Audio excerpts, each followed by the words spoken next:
Hey folks, just want to bring you an update on what's happening in our campaign and to answer some of the questions that we got in recently on Twitter. I thought I'd do some of that myself and in person.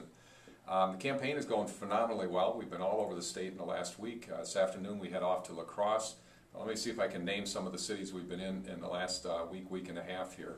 Baraboo, Eau Claire, Hayward, Ladysmith, Weston, Wausau, Marshfield, Wisconsin Rapids, Madison several times, and all over southeastern Wisconsin, including Elkhorn last night, Racine, Kenosha.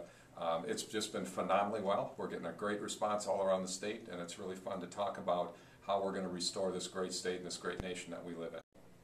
Thought I might go to some of the questions that are coming in on Twitter.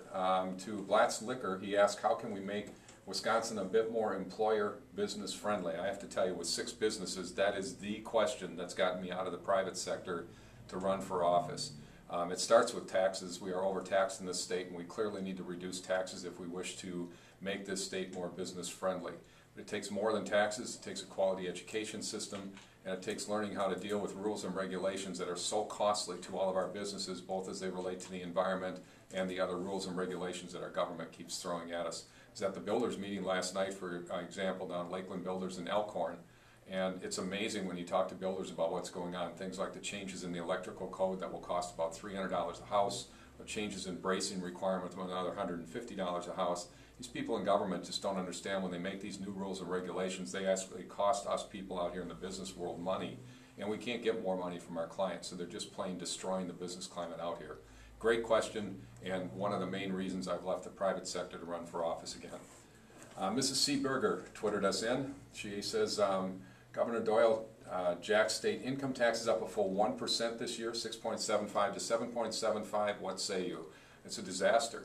You can't possibly tax and spend your way out of a recession. Mrs. Berger, we are in a horrible recession right now. It's hitting all parts of our economy, and the solution from our government is to raise taxes, and it just plain does not work. Let me say it again. You cannot tax and spend your way out of a recession. What we should be doing is reducing the tax burden on our people so they can keep more of their own money in their own pockets to get them through this recession. So I'm totally opposed to it. It needs to be rescinded as soon as possible. Let me give you, Dr. Thomas asked, lower taxes, that did not happen when the GOP was in control of both houses, state or federal. GOP is not the answer anymore. Dr. Thomas, let me respond to that directly. It's been 10 years since I've been in government, but when I was in government, I had the wonderful privilege of serving in the United States House of Representatives, representing the people of the 1st District in the state of Wisconsin. When I was in Congress for 4 years, we went in with a very poor attitude in the country, with a recession and all kinds of bad things happening around us in the economy, just like they are now. Well, during my term in Congress, we got the budget balanced, we started repaying the federal debt, and we understood that when we got a balanced budget and started repaying debt, that we could lower taxes.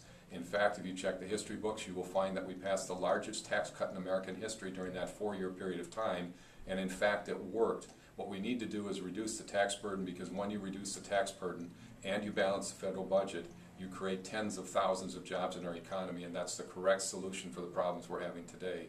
And I might add, it's exactly the opposite of what our government is doing. Stay in touch. We're going to have a lot more videos just like this. Keep the Twitter questions coming. We're also on Facebook. Feel free to join us or visit our website at mark4gov.com.